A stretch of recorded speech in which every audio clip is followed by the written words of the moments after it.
très, très chargé. Et il l'est aussi pour moi un peu doublement, parce que certains d'entre vous le savent peut-être, mais en fait, je me suis vue confier par le Premier ministre Sébastien Lecornu une mission parlementaire sur l'alignement des systèmes d'intelligence artificielle. Pourquoi? Parce qu'en fait, à l'automne, et je crois que tu étais là, Christophe, ou en tout cas l'UTT était très présente, j'ai organisé un colloque sur l'impératif d'alignement des systèmes d'IA en Europe. Un colloque qui a rassemblé des chercheurs, comme vous, des entrepreneurs, comme certains d'entre vous, des investisseurs, des philosophes, des sociologues et des politiques. Et puis aussi des technologues, des prospectivistes, etc. Parce que je pense que ce sujet, il a ceci de nouveau, qu'il embrasse finalement toutes les matières et qu'il impacte directement le cerveau humain. Alors cette mission, elle est ultra ambitieuse parce qu'elle couvre le public, le privé, le civil, le militaire, le français, l'européen, avec des incursions d'exemples sur les 5 continents.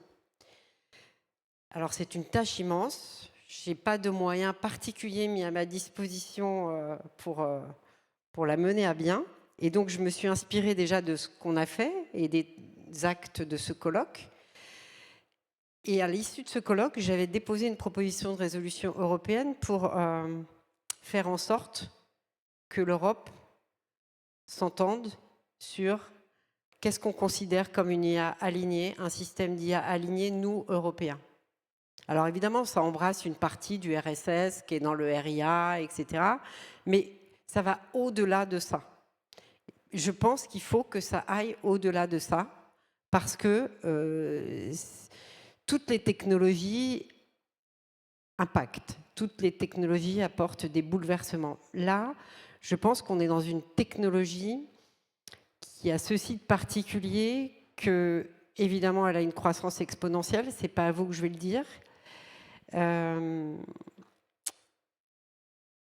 va beaucoup plus vite que nous. Moi, je suis élu de la nation, je suis législateur. Évidemment, si je suis très sincère, je comprends parfaitement que nos institutions, notre façon de faire la loi, de réglementer, sont inaptes à embrasser ce phénomène. Pourquoi? Parce qu'en fait, alors j'ai pas mon téléphone là, il est dans mon sac à main, parce que tout le monde a déjà, en fait, dans sa poche, chez lui, ces systèmes d'intelligence artificielle. Donc comment voulez-vous réguler a posteriori quelque chose qui continue de croître encore et toujours plus vite? Donc il faut vraiment changer la façon qu'on a de penser pour essayer d'embrasser les choses et de faire le moins mal possible. Et de ne pas empêcher à l'innovation de servir l'homme, et pas le contraire. C'est ça en fait, l'alignement, c'est ça. C'est chacun à sa place et les cerveaux seront bien gardés. Alors vous avez parlé de la révolution au cœur de l'université. Évidemment, ça bouscule toutes les organisations, ces petits systèmes d'IA. Et moi, ce que j'ai cru en comprendre, alors moi, je ne suis pas du tout une scientifique, hein, là, je vous parle, c'est le café du commerce de l'IA quand même, hein, donc soyez très, très indulgents avec moi. Mais ce que j'ai compris, si on reprend un peu le code des 4 couleurs, c'est que l'IA, c'est bleu. Ça vient remplacer tout ce qui est le fruit de notre esprit analytique, en fait. Tout le reste... Et donc c'est hyper conformiste d'une certaine manière. Même si ça délire, c'est du délire conforme. Le reste, par exemple, le rouge, qui est le dynamisme, le vert, la coopération, le jaune, qui est la créativité, l'imagination, l'influence, l'IA, de ce qu'on m'a dit, c'est nul sur ces 3 dernières couleurs. Donc imaginez le formidable espoir pour l'espèce humaine que nous sommes. Nous allons devoir nous renforcer sur ces 3 dernières couleurs et déléguer au bleu tout ce qui est analytique, traitement de données, statistiques, agencement des préceptes, etc.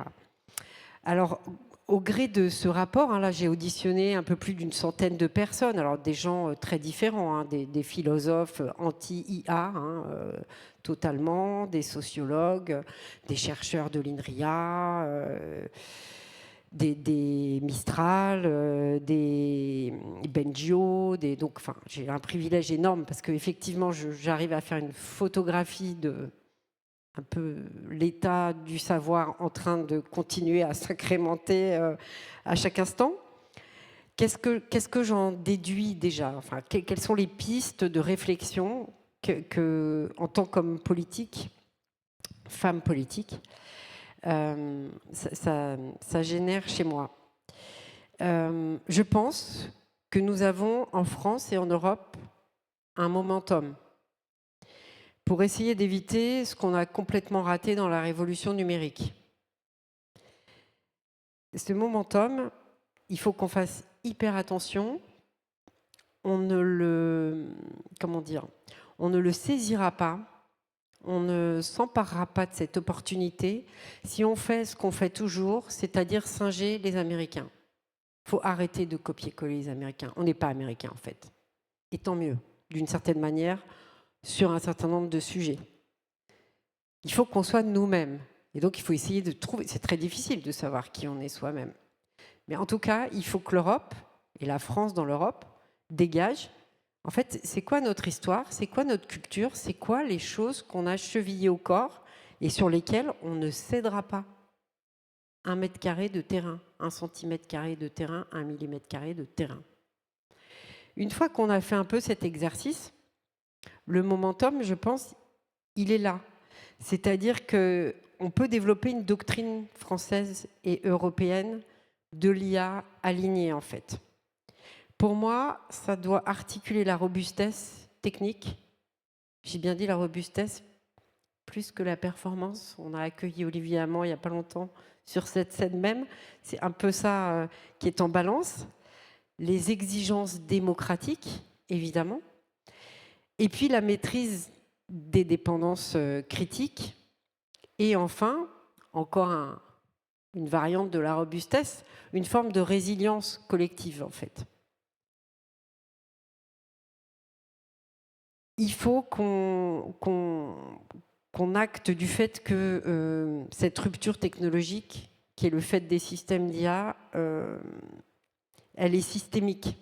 C'est pour ça qu'on n'arrive pas à l'embrasser, en fait. C'est parce qu'elle est systémique et elle vient impacter tous les systèmes qu'on a qui sont en place. Et ces systèmes, on va être obligé de les revisiter, en fait, à cause de ce métasystème. Je ne sais pas comment on peut appeler ça, mais en tout cas, ça, j'en suis persuadée. Donc, il faut qu'on révise la façon dont on enseigne.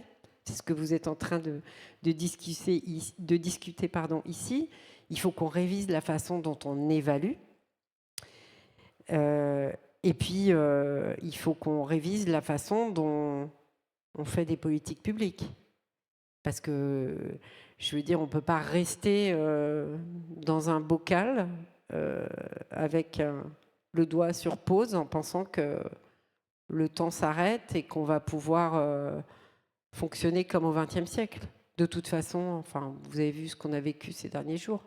On ne pourra pas continuer à fonctionner comme au XXe siècle. Je rebondis là-dessus, et c'est pour ça que je ne vais pas pouvoir rester longtemps avec vous, parce que j'ai fait un rapport sur les valeurs économiques à horizon 2050 dans le cadre de la délégation à la prospective du Sénat, dont j'ai la chance d'être vice-présidente. Parce que là encore, je suis persuadée que tous les systèmes sont épuisés, en fait. Et que on bégaye, on n'y arrive pas, on crante pas, on bascule pas dans autre chose, parce qu'on a des rigidités mentales qui sont liées aussi à notre éducation, je pense. Je pense qu'on est beaucoup éduqué par la peur. On est gouverné aussi par la peur, et que la peur est toujours très très mauvaise conseillère, en fait. Donc il faut qu'on essaie de lutter contre ces acquis qui n'en sont pas en fait, hein, qui nous empêchent, je pense, dans bien des domaines à faire mieux avec ce qu'on a. Et donc pour reprendre le fil, je ne peux pas vous spoiler mon rapport, je suis en train de commencer à l'écrire, mais je vais vous donner un peu les grandes lignes. Les grandes lignes, c'est d'essayer déjà d'embrasser cet aspect très polysémique finalement de ce qu'est l'alignement. L'alignement pour les chercheurs, c'est la robustesse, le contrôle, l'évaluation, la sécurité, la capacité de vérifier, etc. Pour les acteurs publics, ça va être la confiance, la responsabilité, l'humain au centre, human in the loop, etc., etc. Pour les entreprises et les industriels, c'est un sujet d'adoption, c'est un sujet d'implémentation, c'est un sujet de sociologie des organisations, c'est-à-dire de l'entreprise, c'est un sujet de déploiement effectif de standards et puis aussi de structuration de marché. Et puis pour les acteurs de la société civile, c'est mes droits, ma capacité de discernement. Est-ce que les cerveaux de mes enfants ou de mes petits-enfants vont être free par ce truc et ne vont plus jamais se développer, puisqu'ils vont s'empêcher de penser et ils vont dédier les 4 couleurs à la machine. L'information, qu'est-ce qui est vrai, qu'est-ce qui n'est pas vrai? On est dans un milieu scientifique ici, il y a des faits objectivés en fait qu'on peut prouver. Mais l'IA, quand elle est utilisée d'une certaine manière, peut remettre totalement en cause ce qui est vrai, ce qui n'est pas vrai, en tout cas dans le champ informationnel. Et dans la manipulation des cerveaux, évidemment que c'est une arme, c'est l'arme fatale en fait. Si on y réfléchit bien, c'est l'arme fatale, c'est l'arme la plus puissante qu'on ait jamais fait advenir. Parce qu'en fait, elle porte en elle... alors là aussi, c'est en écoutant les personnes que j'ai auditionnées, je me suis dit, si je veux faire une analogie, c'est toujours compliqué, mais c'est tous les risques NRBC, finalement, l'IA. Puisque c'est ce qui peut vous permettre de fabriquer une bombe atomique, c'est ce qui peut vous permettre de détraquer des élections démocratiques. C'est le champ de tous les dangers et de tous les risques. C'est quoi notre rôle en tant que politique? Si on a compris que c'était un truc qui pouvait tout, et je crois qu'on n'a encore rien vu, donc c'est une nouvelle technologie qui peut tout, notre rôle, c'est de dire c'est une technologie qui doit quoi, en fait? Qui doit faire quoi? Parce que si on lui laisse la main alors qu'elle peut tout, on peut préjuger du résultat qui sera l'extinction de l'espèce humaine. Donc moi, je pense qu'il faut qu'on aille vers cet alignement. C'est imparfait, comme je disais tout à l'heure, by design, ça ne peut pas tout embrasser, mais c'est une forme de cadre intégrateur. Et donc moi, ce que je vais essayer de prôner dans qu'est-ce qu'on peut faire, qu'est-ce qu'on doit faire, dans le qu'est-ce qu'on doit faire, d'abord, on ne doit jamais subir. Jamais subir. Tant qu'on a un cerveau, on ne doit jamais subir, quel que soit le domaine. Essayer de ne pas subir. Or, dans le numérique, l'Europe subit des dépendances systémiques. C'est pour ça qu'on a peur aussi. C'est pour ça qu'on a peur du kill switch, ils vont éteindre la lumière, je vais allumer mon ordinateur. En fait, c'est très embêtant, mais on ne va pas en mourir, même si ça se passe en fait. On ne va pas en mourir. Il faut juste que, et ça, sur les prochaines générations, y compris à l'université, il faut impérativement qu'on crée des générations d'étudiants, d'apprenants, qui sont capables de fonctionner en mode dégradé.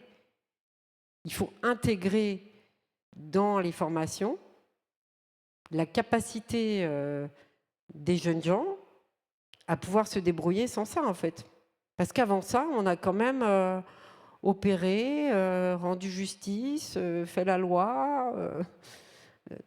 Donc, c'est ce que fait l'armée, en fait. Et là, pour le coup, je pense que ce que nous enseigne l'IA, dans sa dualité, puisqu'elle est duale par nature, en fait, et c'est pour ça qu'elle est très dangereuse aussi, c'est que nous aussi, on doit devenir duo dans notre éducation. On doit être capable de s'orienter, même si le GPS est en carafe. On doit être capable de savoir à peu près où on trouve de l'eau. On doit être capable de... En fait, c'est un impératif existentiel.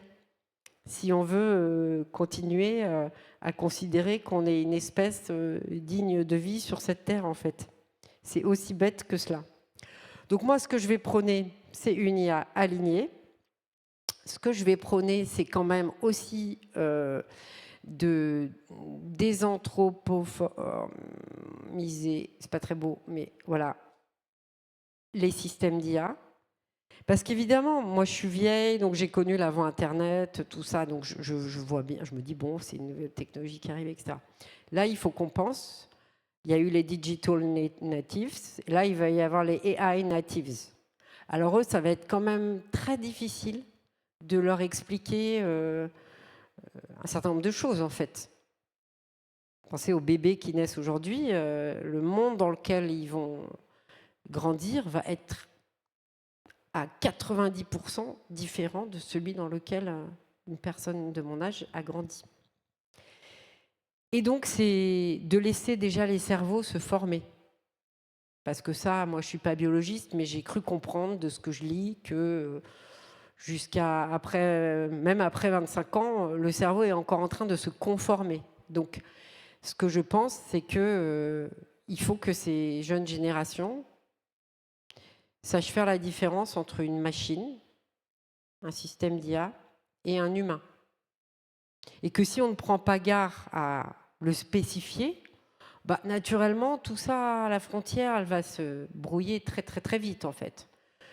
Donc moi, je pense qu'il ne faut pas qu'une IA dise « je » en fait. Non, elle ne dit pas « je » en fait. Ce n'est pas une personne. Ce n'est pas une personne humaine. Ce n'est pas un être vivant. Elle ne fait pas partie du biotope en fait. Donc moi, ce que je souhaite, c'est que jusqu'à l'usage, je ne sais pas comment on définit, jusqu'à quel âge, mais en tout cas, l'IA ne doit pas dire « je ». Je pense que l'IA, quand on l'utilise à l'école, et il faut former nos élèves dès le plus jeune âge à cette technologie, il faut qu'on l'appréhende collectivement en fait. Il faut à chaque fois que ce soit comme le jeu vidéo, qu'on soit plusieurs. Parce qu'il faut éviter absolument l'enfermement dans les bulles algorithmiques, l'isolement, et finalement la misère humaine, et puis l'ultra moderne solitude, que ça va encore, enfin ça va rajouter des couches d'isolement qui vont être terrifiantes. Il y a déjà des gens qui sortent avec des IA, qui ont des psy IA, des petites amies IA, des confidents IA, ils vont même au restaurant avec leur IA. Donc on sait que le début. Donc le pire est certain sur ce sujet. Donc si on n'éduque pas à ça et si on ne trace pas bien la ligne, c'est une machine, tu es un être humain, la machine ne te répond pas coucou, je vais bien, et toi ce matin, de quoi as-tu besoin? Non, c'est le système Gemini vous demande si vous avez besoin de quelque chose. Ok. Parce qu'en fait, c'est ça. Il y a quand même une marque derrière, il y a quand même un géant de la tech derrière. Donc il faut faire attention à ne pas brouiller ces pistes-là. Et puis après, il faut aussi qu'on comprenne que cet alignement, c'est une obligation de moyens. Puisque, comme on disait tout à l'heure, il n'y aura pas de maîtrise absolue du bidule. Ça, c'est sûr. Vous savez mieux que moi, vous, parce que vous, les systèmes probabilistes, déterministes, tout ça, moi, j'en parle avec des mots, mais moi, je ne suis pas allée à l'intérieur de la boîte, je n'ai pas ouvert le capot technologique. Donc, je le parle comme mon esprit l'a synthétisé de ce que j'en ai compris en n'étant pas scientifique. Mais en tout cas, c'est une intuition et une conviction. Donc, en fait, il faut qu'on ait un alignement technique, qu'on soit capable de concevoir, d'évaluer et de vérifier les intentions.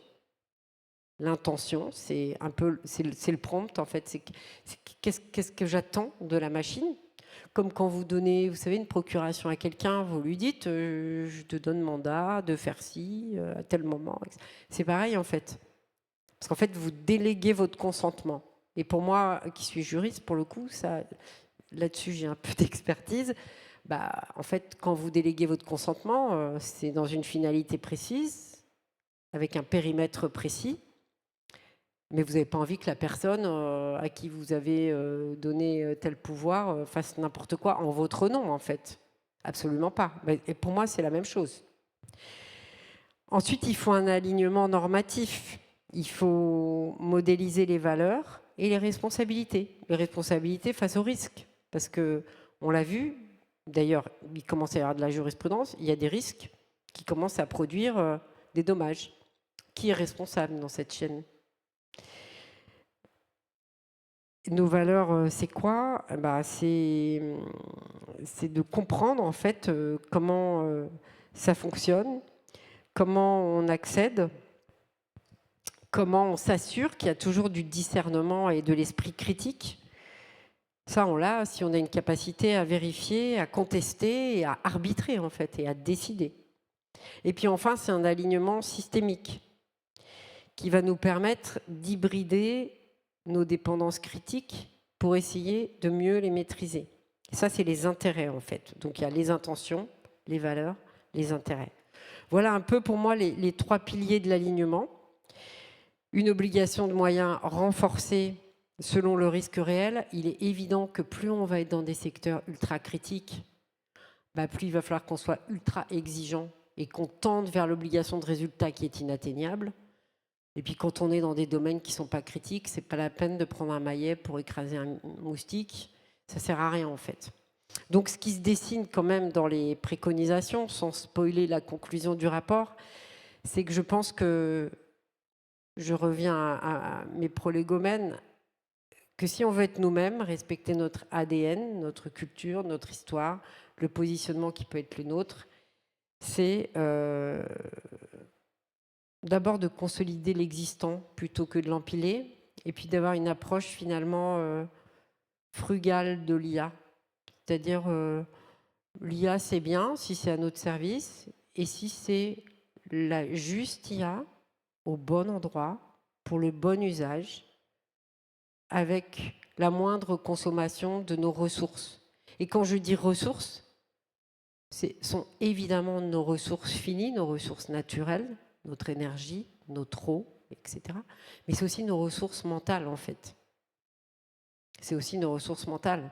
Parce que nos ressources mentales, on l'a vu tout à l'heure, on ne va pas les consacrer au bleu, mais par contre, il va falloir qu'on décuple ces ressources pour le rouge, le vert et le jaune. Et je pense que ce qui fera la différence, et je pense que là où l'Europe est dans son ADN, c'est qu'on est le continent de la créativité, en fait. On est le continent de la créativité. On est le continent des démocraties. Donc ne nous perdons pas de vue, retrouvons notre estime de soi, et tout ira bien, en fait. Et grâce à vous aussi, hein, grâce à vous, les scientifiques, si vous embarquez déjà dans les technologies des systèmes d'IA sur lesquels vous travaillez, finalement nos valeurs humanistes, et puis l'impératif existentiel à avoir des IA alignées, qui ne soient pas destructrices, et qui embarquent nos valeurs démocratiques, celles sur lesquelles on s'entend à l'échelon européen, et je pense qu'on aura des choses à dire au monde, et que peut-être les gros modèles d'IA américains, ce sera un peu comme la malbouffe en fait. Nous, on est un continent de gastronomie, donc on a essayé, faisons ça et décentralisons l'IA et distribuons l'IA. Et je compte beaucoup évidemment sur vous, parce que moi je vais rendre ce rapport, il va y avoir des préconisations, mais ceux qui vont, opérationnaliser ces préconisations pour celles qui sont retenues, c'est vous. Donc merci pour tout ce que vous faites pour essayer de faire progresser la recherche et la science au service de l'humanité. Bonne journée à tous.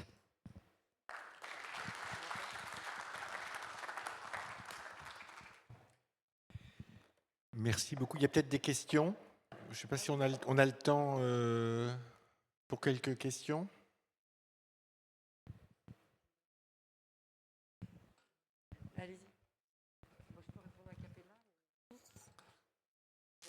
J'y vais en premier ? Très bien. Bon, merci beaucoup. Donc, merci pour cet exposé. La valeur humaniste est bien entendu essentielle.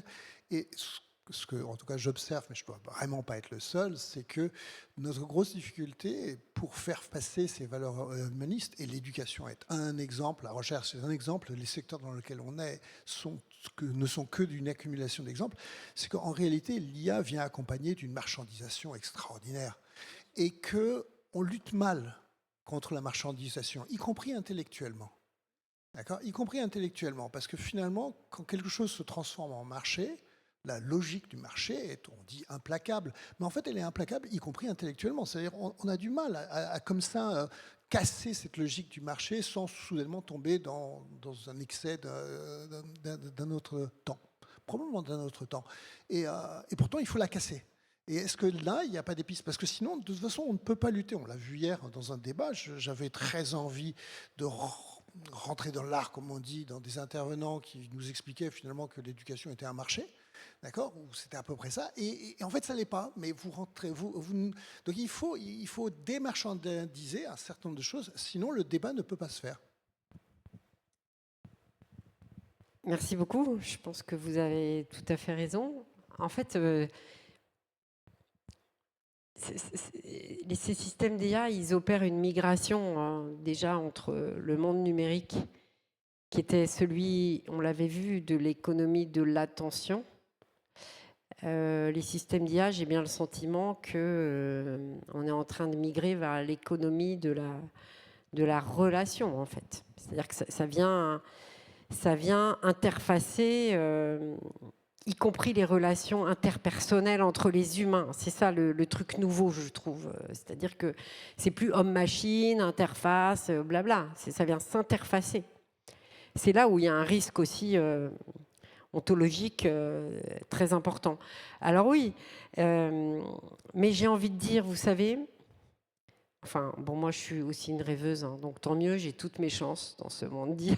Je suis assez jaune, mais... En fait, le capitalisme surmonte toujours ces contradictions. Donc je pense que quand les modèles d'IA... De toute façon, pour l'instant, personne n'a gagné un rond avec les larges modèles de langage. Hein. Personne. Je pense que ce capitalisme, on va arriver à un moment, c'est toujours quand même la même chanson, c'est-à-dire que vous avez atomisation du marché, et puis après vous avez...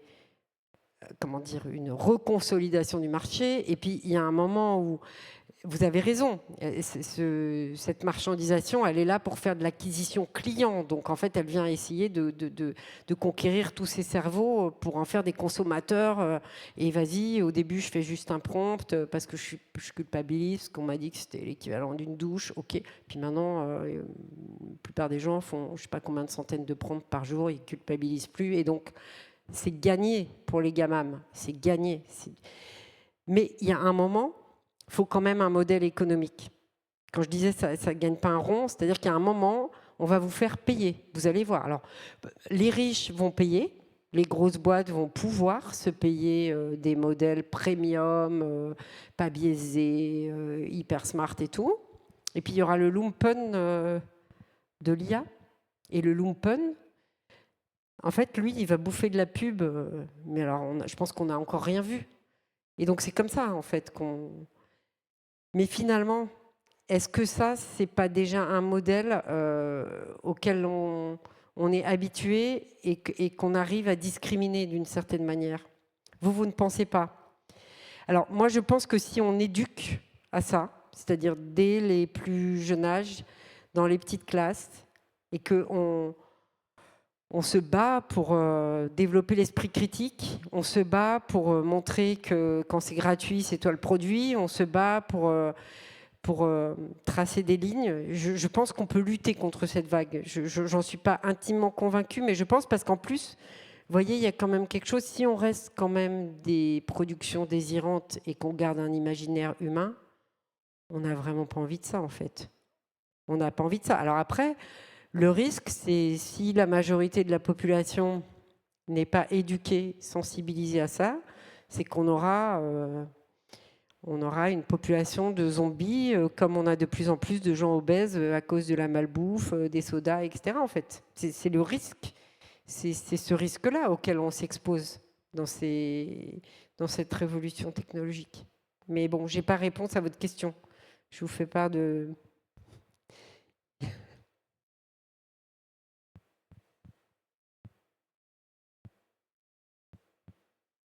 Non, si. Tout d'abord, merci beaucoup pour votre intervention. Alors, personnellement, je suis viscéralement attaché au système parlementaire, le travail parlementaire. Donc, je voulais vous apporter mon soutien sur le travail fait. Mais ceci étant dit, quand même, en tant qu'universitaire, je ne peux pas m'empêcher. Bon, et je salue aussi la profondeur, la largeur du travail. Enfin, je suis ravi de vous avoir entendu. Mais je veux rebondir et prolonger la question de mon collègue. Vous avez insisté sur la désanthropomorphisation et je suis entièrement d'accord avec vous, mais un souhait quand même, quand vous dites que ces outils-là sont dangereux, vous leur prêtez des intentions dans le discours, même si comme nous tous, hein, même, on tombe souvent dans le piège parce qu'on est presque forcé à adopter une posture anthropomorphique en travaillant, en parlant de ces objets-là.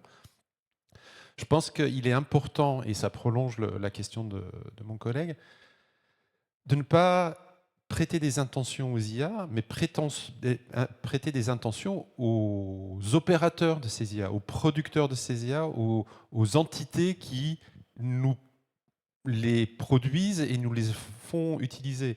De la même façon que, je sais pas, en maternelle, on ne donne pas un outil inadapté, on donne des ciseaux à bourron parce que les enfants n'ont pas encore la capacité de les manipuler. Ben là, c'est pareil, c'est un outil et c'est celui qui le manipule. Alors, ils décuplent la puissance de celui qui la manipule et je pense que le travail de législateur, c'est de vraiment veiller à cadrer et cibler ceux qui les utilisent plutôt que de l'outil en tant que tel. Même si, bien évidemment, on ne se balade pas dans la rue avec des kalachnikovs et tout le monde n'a pas une bombe atomique dans son jardin. Bah, pour les IA, ça devrait être un peu la même chose, je pense. Alors, je partage tout à fait votre propos. Sans doute me suis-je mal exprimé, mais je parlais de systèmes d'IA. Et évidemment que ces systèmes d'IA sont les productions des gamams. Je veux dire, des grandes entreprises de la tech.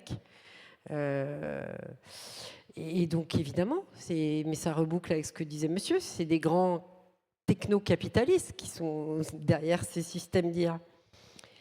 Et donc, je partage. Quand je disais qu'il allait falloir réguler sur l'accès et quand je disais qu'il faudrait la bonne IA au bon endroit pour le bon usage, évidemment que ce n'est pas ChatGPT, DeepSeek en open bar dès le CP, en fait. Enfin, ça me semble une évidence. Je suis même en train de me questionner, mais après, il ne faut pas basculer de l'autre côté de la force et c'est ça qui est très compliqué. Moi, je me demande si, pour l'éducation, on ne devrait pas avoir un service public de l'algorithme, en fait. Tout simplement. Voilà. J'en arrive à me poser cette question. Et là, évidemment, on me dit que je vais tuer l'innovation. Enfin, vous voyez, on a une position intenable aussi, parce qu'il faut qu'on essaie de penser la régulation qui soit suffisamment soft pour ne pas bloquer l'innovation et ne pas être liberticide, et suffisamment ferme pour éviter les débordements et éviter, comme vous le disiez à très juste titre, de mettre entre les mains de cerveaux qui ne sont pas encore formés, des armes létales. C'est toute la difficulté du travail que je conduis. Mais dans les préconisations, évidemment qu'il va y avoir celle-là. Évidemment. Mais vous savez, Il n'y a pas de science de la législation. Ça, c'était à Rome. Vous voyez, ils avaient une science de... On a encore des principes du droit romain qui nous gouvernent aujourd'hui. Aujourd'hui, le législateur il est incapable de faire ça, en fait. Il fait de la législation-réaction. Je le déplore fortement, mais c'est ce qu'il faudrait faire. Parce que surtout sur des sujets comme ça, à peine on va avoir pondu un truc, que le truc va être obsolète. En fait, c'est l'obsolescence programmée, les systèmes d'IA. Et c'est ça qui est vraiment hyper difficile, c'est d'essayer de sortir de son mode de pensée et de se dire comment... voilà. Et donc moi, j'ai envie de dire que, en tant que législateur, il faut qu'on adopte le même mode, en fait. Et qu'on soit en mode test and learn, et qu'on soit en ex post, et on réajuste à chaque fois, et qu'on soit finalement dans une régulation fluctuante. Et à chaque fois qu'un pas sera franchi, il faut se dire qu'on se donne un rendez-vous et qu'on ajuste. On va fine-tuner à chaque fois, mais a posteriori tout le temps. Tout le temps, tout le temps. C'est sûr. Je n'ai pas répondu à votre question. D'abord, merci pour cette intervention. Donc, je rejoins mes collègues pour saluer ce travail de profondeur et on a hâte à lire le rapport. D'abord, une remarque, en fait, je pense à l'image du symposium, en fait, en tant que chercheur.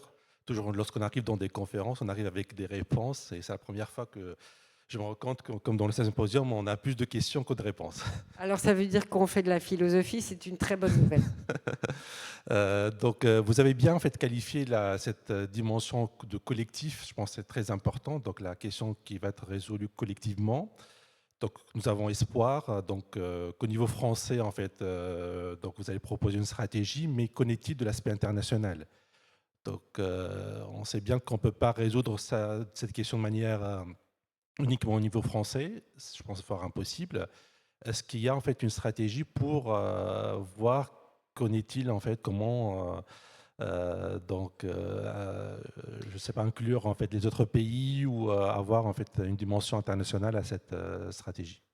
Merci beaucoup, Hichem. C'est évidemment, la réponse est oui. Donc notre premier cadre international, c'est évidemment le cadre européen.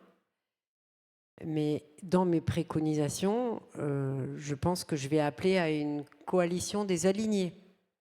Oui. Parce que, comme je disais, en fait, je fais un travail aussi avec des incursions dans d'autres pays sur les 5 continents.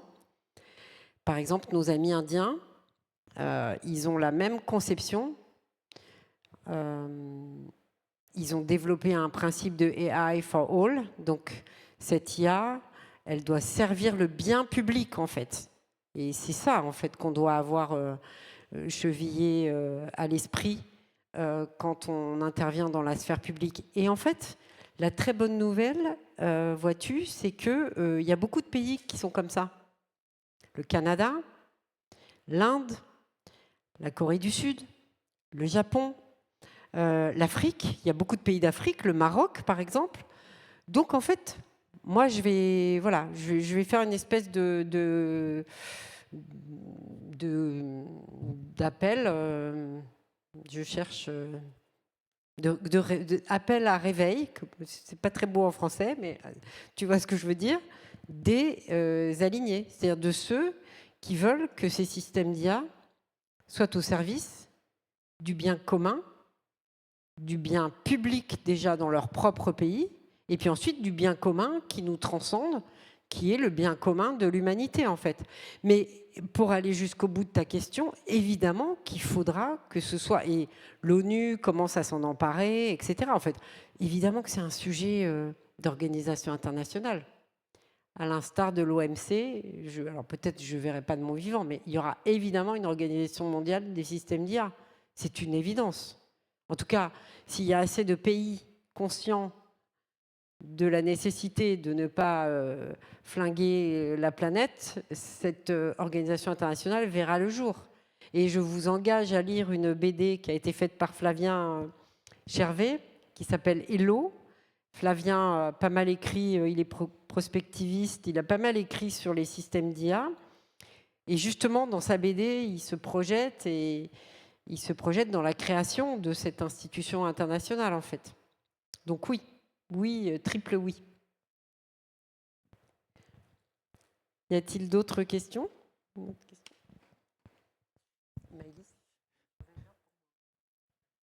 Merci beaucoup pour votre présentation. Alors, petite question rapide, en tant qu'utopiste, tout comme vous, est-ce qu'il est prévu justement d'intégrer des outils open source à l'échelle gouvernementale et de les financer pour justement se détacher potentiellement des GAFAM et aussi garder ce modèle vraiment collectif et participatif? Alors la bonne nouvelle, la réponse est oui. Enfin, je ne sais pas si vous avez suivi, il y a eu le CADAI qui est sorti au niveau européen, a sorti d'un soft tech package sur déjà le cloud et une partie IA aussi, donc pour mettre à disposition d'abord une gradation. Je crois que ça va de SIL 1 à 4 sur la criticité et de quoi j'ai besoin en fonction de la criticité de mes données, de l'hébergement, du domaine dans lequel j'interviens. Et avec ça, étaler un financement, alors je ne sais plus si c'est 160 ou 180 millions de têtes. Et il y a trois sociétés de cloud françaises qui ont été sélectionnées. Et sur l'open source, la réponse est oui. Évidemment que c'est un atout que nous avons et sur lequel nous devons absolument nous appuyer, avec aussi, si vous voulez, moi je ne suis pas dogmatique, donc je ne crois pas à la solution géniale qui va faire papa-maman. Ça n'existe pas en fait. Et ça, c'est ce que les hyperscalers et les GAMAM veulent nous faire croire. C'est pour ça qu'on est des esclaves. Ils veulent nous persuader de ça. Mais ce n'est pas vrai, en fait. Il faut juste qu'on se dise, il y a de l'open source. Et puis, OK, sur certains sujets... En fait, ce qu'on doit savoir, c'est ce sur quoi on est dépendant. Donc déjà, l'indice de résilience numérique. En fait, c'est comme s'il fallait qu'on ausculte notre pauvre corps et qu'on voit tout ce qui ne colle pas et puis qu'on dise, là-dessus, il faut que je me raffermisse là-dessus. Mais évidemment que ce seront des solutions hybrides. Et l'open source, ce seront des solutions sur lesquelles il faudra nous appuyer. Et il va y avoir des annonces demain, je ne sais pas si je pourrais y aller, mais sur le grand programme Eurocommons. Et donc ça, je peux vous l'annoncer en avant-première. La Caisse des dépôts va financer, va donner des prêts de trésorerie aux entreprises qui iront sur ces sujets pour apporter des solutions basées sur les communs numériques, sur l'open source, notamment pour des solutions à la fois dans le public, mais aussi dans le privé. Et donc ça, c'est bien parce que c'est ce dont elles ont besoin, en fait. C'est ce pointillé financier qui manque pour qu'on puisse basculer dans cette économie-là. Donc, je vous rassure, la réponse est oui. Peut-être une dernière question. Merci également. Puisqu'on est entre utopistes et rêveurs, il y a la dimension architecture aussi qui m'intéresse, et les serveurs et les clouds. Et si on parle de résilience, et merci aussi pour la référence à la robustesse, je trouve que le modèle cloud, il est très fragile. Et même si on le développe ici, localement, je me dis qu'on a un maillage territorial en Europe qui est assez riche. Et je trouve dommage de ne pas supporter finalement des serveurs très localisés dans les communes pour que chaque territoire... Hier, il y a quelqu'un qui parlait d'une IA normande. Il pourrait y avoir des... Moi, je suis occitan, donc ça serait plutôt une IA occitane, etc. Et c'est plutôt la multiplication des IA, avec chacune leur biais d'ailleurs, qui fait aussi la richesse du monde. Donc voilà, c'était plus une question en rapport avec l'architecture autre que le cloud. Même si non, mais je suis entièrement d'accord avec vous. Quand je parlais d'une IA distribuée et décentralisée, c'est exactement ce que j'ai en tête. C'est-à-dire que... Alors bon, vous allez sûrement croire que... Ici, on produit du chanvre, mais je ne consomme pas de... À part de l'huile de chanvre, je ne consomme pas de chanvre. Mais en fait, moi, j'ai envie de penser ça comme la forêt, comme je suis présidente des communes forestières de l'Aube. Parce qu'en fait, pour moi, d'un point de vue écosystémique, c'est assez proche.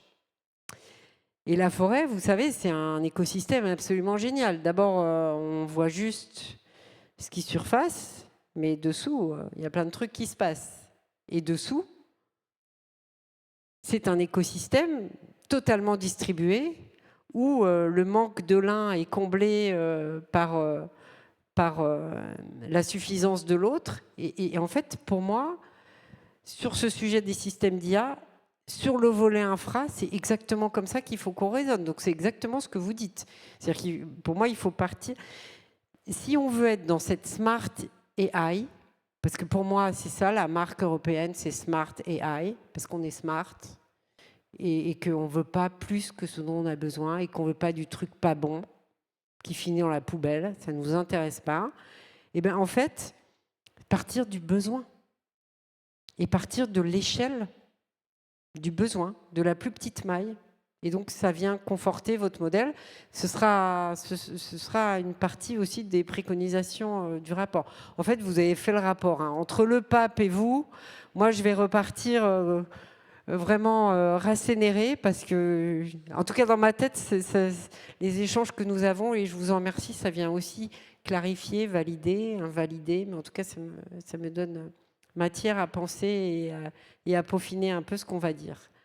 Je vous propose qu'on arrête là, que je puisse prendre un petit café avant de remonter à Paris, parce que je dois présenter mon rapport sur les valeurs économiques à horizon 2050. Et c'est un rapport qui a une vision plus fonctionnelle de l'économie.